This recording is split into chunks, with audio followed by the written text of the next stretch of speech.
All right, welcome back to yet another edition of Ram Country Conversations. We hope everybody's doing well out there. Brian Roth, voice of the Rams, back with you. Happy to be bringing in a former student athlete, one of my all-time former players that I've covered, Dr. Albert Bimper, the Assistant Vice President for Student Athlete Support Services, also a professor at Colorado State. Albert, great to see you. And, well, I'll tell you what, that beard's coming in nicely. You were clean-shaven when this whole lockdown started, weren't you? Absolutely, yeah. That's safer at home, so I need to get to a barbershop. That's right. Well, looking good as always. Listen, I mean, this has been a unique time for everybody across the globe, but certainly in higher education. And you have an interesting perspective on campus life and higher education as both a professor and as an athletic administrator. Kind of take us through what the last 2 months have been like for you. Yeah, for myself, in athletics and student athlete support services, we've really had to make that transition to remote education, remote advising very quickly. And so we were in preparation a couple of weeks right before spring break hit, and then we got the news. So we were somewhat prepared and got the staff, all of our staff meetings leading up to that point were really dedicated to the what ifs, and then the news came. So we've switched all of our advising, all of our communication with our student athletes to remote modes. I guess we use a lot of Microsoft Teams and Zoom and kind of whatever works for the student athletes. And especially when they went all across the country, they went back home. We had to kind of work with the different time zones. Student athletes going back to live with their parents and their siblings, and so not all of them have 8 computers just lying around the house. So we had to be a lot more flexible with how we asked of their time and how we communicated, but really try to put everybody on a schedule as best we could, set some good expectations of how to communicate with one another, kind of back and forth. And so it's actually worked out fairly well, Good. Considering all things. Right. Well, I know the last week was probably pretty bittersweet for you, and you're so close to students and these student athletes that your graduation comes around, and you're ecstatic to see some of these student athletes and students that you've mentored over the course of 4 years finally reach that point where they've done it. They've reached the finish line, but they can't do it all together.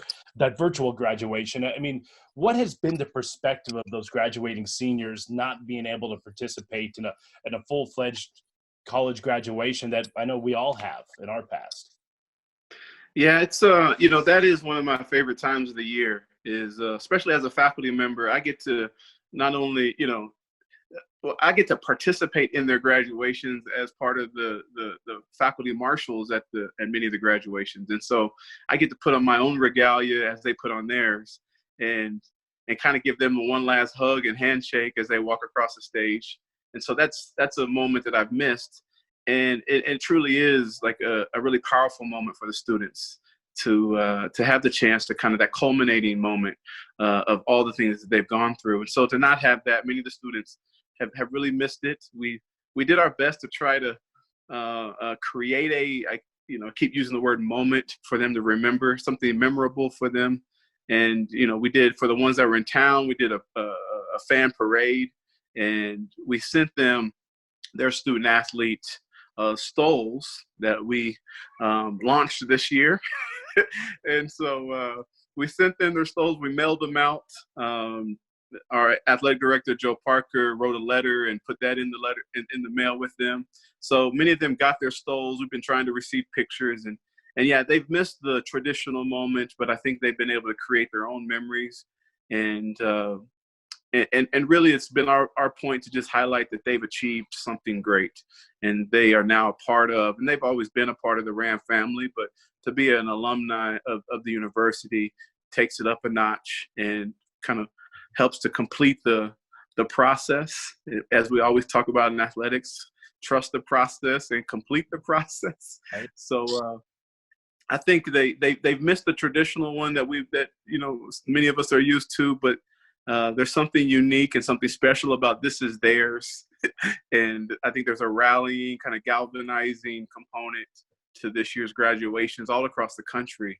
that will always be remembered, and hopefully they look back on it and not just on the negative that they didn't get to, walk across the stage, but that they still completed it, and they did it in the midst of pandemics of all things. They did it in the midst of all other kind of challenges. They still persevered, and I think that's still what is what makes them proud to be. Well, I'll tell you what, you've done some great stuff over there at the university since coming back. Declare your major day where student athletes, it's kind of like National Letter of Intent Day, where they're not announcing where they're going to college to play. They're declaring their major. Green and Global, which I know had to be canceled this year, the financial literacy stuff you're doing with Canvas. So great job, Albert. Keep it up. Hey, watching that 2002 CSU CU game from back in the day, and I saw number 77 out there on the offensive line. You were looking good.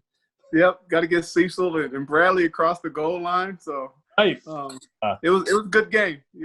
I was young, so it got better. Just to tell fans, it got better. Albert, thanks so much. We really appreciate it, and stay safe. All right. All right, y'all too. Have a good one. All right, that's Albert Bimper, Assistant Vice President for Student Athlete Support Services.